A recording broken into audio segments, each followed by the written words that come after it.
It's a beautiful day and I'm waiting for the phone call from the post office that our baby chicks are here. So it's the perfect time to set up your brooder for them, either the night before or first thing in the morning when you're expecting them. You want to have everything ready before they arrive. So I like to use this galvanized tub for 5 or 6 chicks. This is going to be perfect for the first week or two. They're obviously going to grow, so you're going to need something bigger. You can use a plastic tote. I like to use a puppy playpen. But for just starting out, when you first get them, if you just have a couple, something this size is going to be perfect. So you're going to want to put something in the bottom of it. Newspaper alone is too slippery. They can't get a good grip on it. Their legs can start to spread out and they'll end up with something called spraddle leg, which you don't want to have to deal with. So you want something that they can grip. I like using the rubber shelf liner. It's nice and grippy. Any water they spill goes right through it down to the newspaper underneath. And then it's super easy to clean because I just take it out, throw out the wet newspaper, hose off the shelf liner.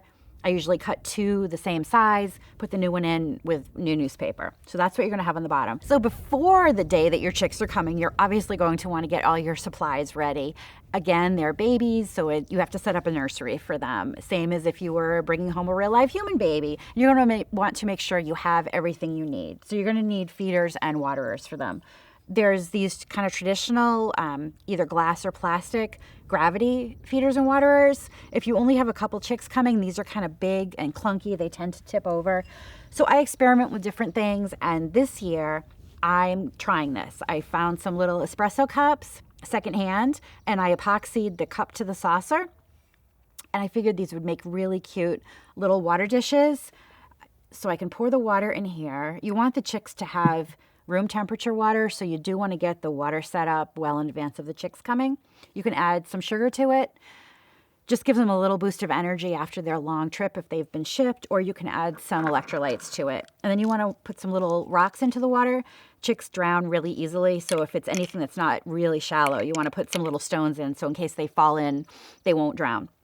But I thought this would be really cute, and the saucer will kind of contain their water mess. So I'm going to put 2 of them in there. You want to make sure that there's enough water for your chicks, and I give them water 24/7 when they're this small, and food. So that's their water. Then for food, you can use the bottom of an egg carton. Again, there's traditional feeders for chicks, but you can save some money and just put some chick feed into the bottom of an egg carton. And then when this gets wet or dirty, you can just throw it away and use another one. So I've done this before and this works really well.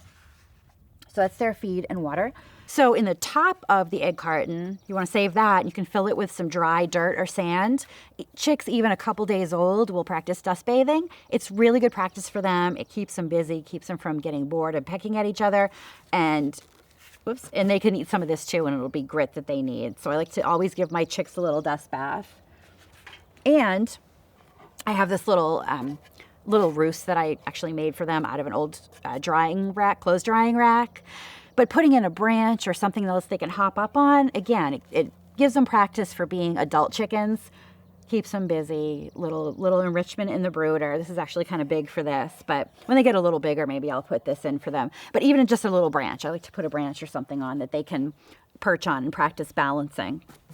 Then, because these chicks don't technically have a mom, a feather duster in the brooder, I'll tape it to the side or secure it to the side so it doesn't fall, but they like to go underneath it, and it's kind of comforting because it's like a mom. It looks kind of like a chicken with the feathers. And I'll just get all that set up, and even the night before, like I said, you can get it ready well in advance and have it ready for when your new babies come home.